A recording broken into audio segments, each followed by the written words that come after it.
Ajo që në fillim dukej si një mobilizim mjedisor u shndërrua shpejt në diçka shumë të gjerë, një protestë kundër qeverisë së kryeministrit Edi Rama, të cilin demonstruesit e akuzojnë për mungesë transparence, korrupsion dhe një mënyrë personale të ushtrimit të pushtetit. Pamjet e javëve të fundit tregojnë një pjesëmarrje të jashtëzakonshme. Dhjetra mijëra njerëz kanë marshuar përgjatë bulevardit të madh Dëshmorët e Kombit deri në sheshin Skënderbej, duke i dhënë jetë asaj që media tashmë e kanë pakzuar revolucioni i flamingove roz. Emri vjen pikërisht nga shpendi simboli i lagunës së Nartës, habitat natyror që ambientalistët besojnë se kërcënohet nga projekti i ndërtimit. Megjithatë, kërkesat nuk lidhen më vetëm me mbrojtjen e mjedisit. Me kalimin e ditëve, lëvizja ka hartuar një platformë politike shumë të gjerë. Organizatorët kërkojnë dorëheqjen e kryeministrit Edi Rama, zëvendësimin e përkohshëm të qeverisë, reforma të thella kushtetuese, një luftë më efektive kundër korrupsionit dhe më shumë transparencë në institucione. Parullat e dëgjuara gjatë protestave flasin për një Shqipëri të re dhe për një vend që të mos jetë më pengi i interesave ekonomike dhe politike të një pakice. Sheshi është çuditërisht i larmishëm. Krahas ambientalistëve ndodhen student, profesionist, në punës publik,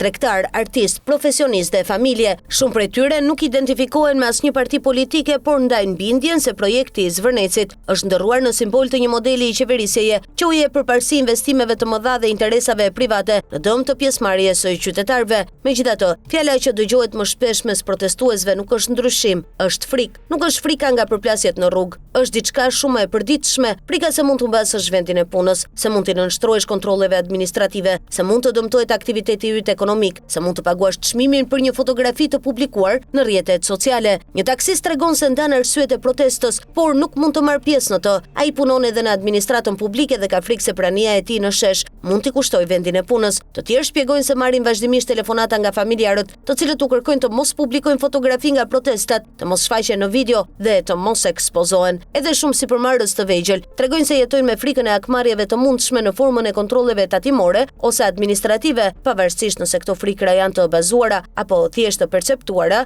Efekti i tyre është real. Ato ushqejnë heshtjen dhe vetcensurën dhe pikërisht kështu fjalët marrin një kuptim të veçantë. Arbeni, një nga fytyrat më të njohura të protestës, thotë: "E kam pritur këtë moment prej 12 vitesh. Nëse do të më ndodh diçka, të paktën do ta di se kam bërë gjën e duhur." Është një fjali që përmbledh ndjenjën e një pjese të shoqërisë shqiptare, bindjen se kostoja e heshtjes është bërë më e lartë se ajo e protestës, shkruan Italia Informa. Nuk është rastësi që simboli i mobilizimit është pikërisht një flamingo roz. Posteri realizuar nga kolektivi Trivet Art paraqet një tuf flamingosh në fluturim, të shoqëruar me frazën "bashk, të lirë, pa frikë". Imazhi referohet drejt për drejt lagunës së Nartës, ku çdo vit ndalojnë mijëra flamingo gjatë migrimit, por është bërë edhe metafora e një lëvizjeje që përpiqet të shndërrojë një betejë mjedisore në një kërkesë më të gjerë për liri dhe pjesëmarrje. Pas më shumë se një muaj protestash të përditshme, revolucioni i flamingove është tashmë shumë më tepër se sa një protest kundër një resorti. Ai është ndërruar në rrëfimin e një vendi që, duke nisur nga mbrojtja e një zone natyrore të mbrojtur, ka zgjedhur të vërë në diskutim marrëdhënien mes qytetarëve, pushtetit dhe demokracisë. Ndoshta nuk është rastësi që fjala më e shqiptuar në sheshet e Tiranës vazhdon të jetë frikë, sepse pikërisht nga frika, sot organizatorët e protestës po përpiqen të çlirojnë Shqipërinë.